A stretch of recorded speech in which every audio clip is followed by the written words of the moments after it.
Hello Journey viewers, I am DS, your psychologist, and welcome to another episode on Journal NITT. In this episode, we are going to compare about the concept of making friends between the INTJ and the ENTJ. So previously at our channel, we have already produced an episode on how the ENTJ perceive friends. Usually we perceive friends as layers, tiers. So if you are interested, you can also go and watch this video over here. So that will really help you understand about the ENTJ's concept of friends. Now, today we're going to talk about the INTJ more. Interestingly, the INTJ does not really make friends. They are very passive when it comes to building friendships. INTJs also do not keep friends. In reality, friends keep the INTJ. INTJs do not make friends in the typical way that most other social beings do. They don't call, they don't intervene, they don't invite, and they don't organize meetings to meet people usually, especially new people that they know. So the INTJ is definitely one of the most passive type of friend makers. If they like you, they do not compliment, so you will not know that they like you. If they are interested in you, they will not initiate any form of a meeting. That is generally speaking. Of course, there will be exceptions. Like I have an INTJ associate who decided to come out of his shell because he's getting old and he really wants to have some breakthrough. So he's very earnestly trying to call different associates and meeting up to see whether there are any opportunities for collaboration.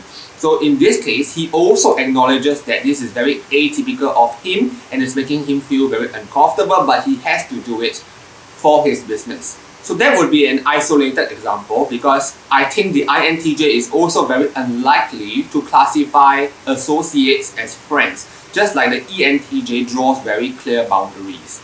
A lover is not a friend. I am closest with my lover, but friends-wise, there is still this boundary. I don't really, at this point in time, also as an ENTJ, see that I have very close friends. I have close friends, but you know what? Since long ago, a lot of times I have classified a person as this is my best friend. But unfortunately, I am not his or her best friend. And it happens a lot. I think the ENTJ is not a friend type of a friend, so they are usually excluded from the innermost circle. This in a way has also forced me to look at friends in a very different way. I just treat them either as close friends, but there is still a barrier, a distance between the two of us, or between us and acquaintances. Now back to the INTJ, while they are generally passive, they will accept your invitation if they like you or they think that there's something that they will learn from you. And if you make this move to invite the INTJ, it is possible that they will accept this if they are available, of course. So the INTJ may not make concessions at the beginning to accommodate a particular new someone, but if they have already accepted you into their inner circles, INTJs are bound to be very loyal, reliable friends. Just take note, INTJs are people who need a lot of personal space. So if they are in a recluse mode and you happen to be needing them, they might not be available, but they are always there, just always there. The INTJ and the ENTJ have something in common. So I'm speaking from my ENTJ point of view. I'm not too sure about other ENTJs because I found that my way of making friends is really somewhat different from other ENTJs that I know of. Those people who claim that they are ENTJs, when I look at them, they don't seem to be very much of an ENTJ though, but they insist they are ENTJs. So one thing that I really dislike, which is also true of INTJs, is receiving calls. I'd rather you just text. I need time to process, and I also need their personal space. Hearing your voice is like an invasion of my personal space. I don't like to be called. If you need to call, you need to tell me, can I call? Sometimes, even when I am available, I will say that I'm busy because I just don't like to be invaded. This is an additional invasion of my personal space. So of course, INTJs and ENTJs do not have superficial friendships, because both are very similar in this regard.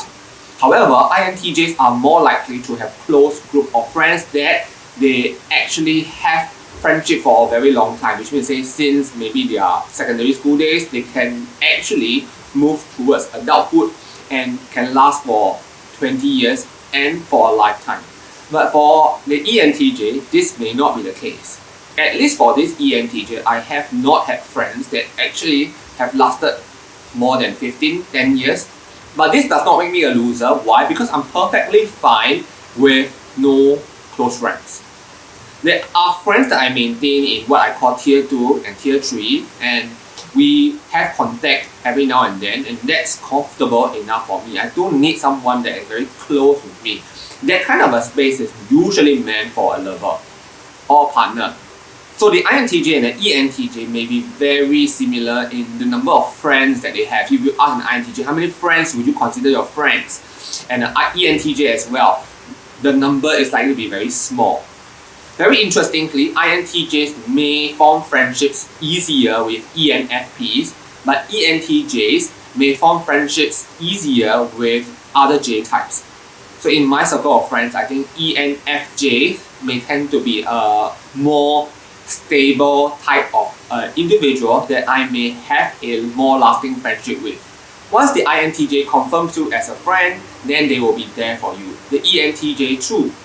The ENTJ, however, does not make a concerted effort to maintain any type of friendship. If you need to go, then you go. So in a lot of ways, the INTJ and the ENTJ are very similar and yet very different. So okay, at our channel we produce a lot of INTJ, ENTJ videos such as this one. If you have enjoyed our video, do give us a like. If you have not subscribed, do consider subscribing so that we can bring you more INTJ, ENTJ and fun stuff. Okay, I'm going to sign off now and I'll see you in our next episode. Bye bye.